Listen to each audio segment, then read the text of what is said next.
Fact 1. The original script was more Broadway-inspired. The director of the film, Mark Dindal, explained in an interview it was more of a Broadway show and not the sort of Singin' in the Rain movie that it ended up being. The songs they had were written by Richard Maltby Jr. and David Shire, who had worked on the stage musicals Big and Baby. I remember we did this big sort of analysis while we were pitching the idea of all the different ways that animals can appear in a movie.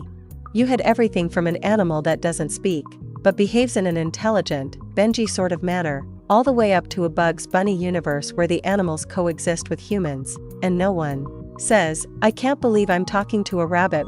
We were all excited about taking it to the furthest extreme and having it be in the world of people. It just was more fun, and it made it quite a bit different. It went to the notion of being typecast simply by what you appear to be on the outside. Fact 2. In the 1997 Annie Awards, the award for Cats Don't Dance led the nominations with 8 and won 2 awards, including Best Animated Feature, the first non-Disney film to win it. It was a surprise, since it said that the crew who at the award show were ready to leave since they were certain they weren't gonna win, especially going against Disney's Hercules and Don Bluth's Anastasia, released the same year. But it ended up being a surprise well-deserved. Fact 3. According to animator Franz Vischer, there was meant to be an alternative defeat to Darla. Unable to reveal her emotion during the show, she bursts out of the theater into freshly poured cement, awaiting her handprints.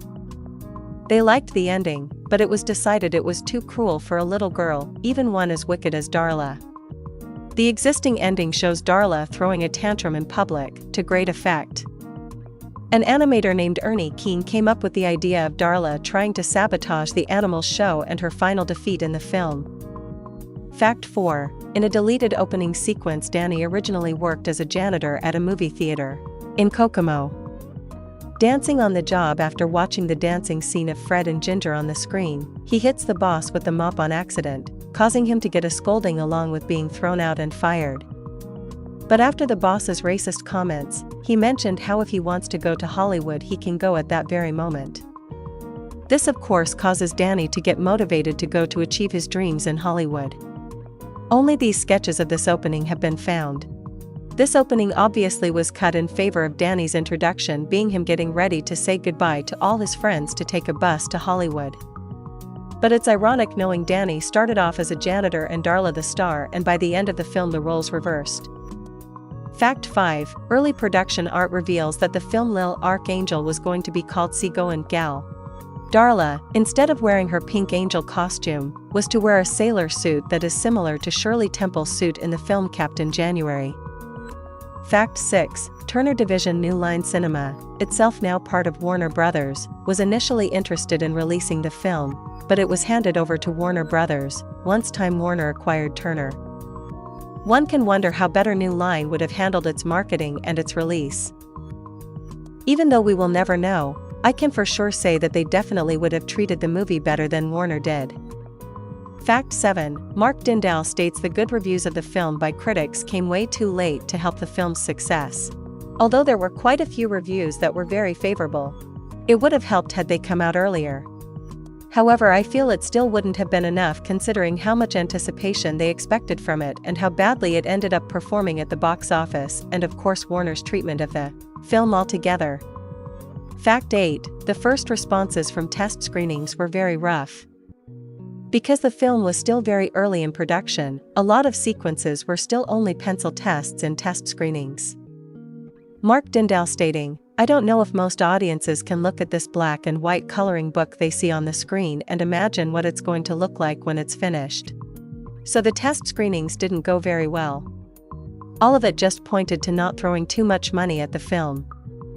Fact 9. Jay Jackson, one of the animators for Danny, mentioned in an interview on the CDD website, "When we had just finished the film, I was disappointed with Danny's character and a lot of the animation. Now that some time has passed, I'm more forgiving, and I enjoy the film more. I guess it was a little of both. I think I was looking for more subtlety and more depth to Danny's character. If he has any faults, I can't think of them. Generally, I like more complex characters.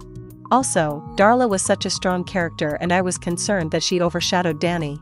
I think that Franz Vischer and crew did a great job with her. It happens in a lot of animated films. The villain or the sidekicks are more interesting than the main character. While I do understand why many think Danny is just a stereotypical happy-go-lucky character, I'd argue he does have some depth and characteristics, although not as much as the other characters like Sawyer, or as well as being impactful as Darla, but I wouldn't say he's completely bland, lacking any faults or real personality. But I guess it's up to how people interpret Danny, whether they dislike him for being too naive, happy and bland, or the latter. Fact 10. International versions of the film were released in Albanian, Croatian, Czech, Dutch, Finnish, French, German, Greek, Hungarian, Icelandic, Japanese, Lithuanian, Mandarin, Persian, Polish, Portuguese, Romanian, Russian, Spanish, Thai, and Turkish. Currently, as of the making of this video,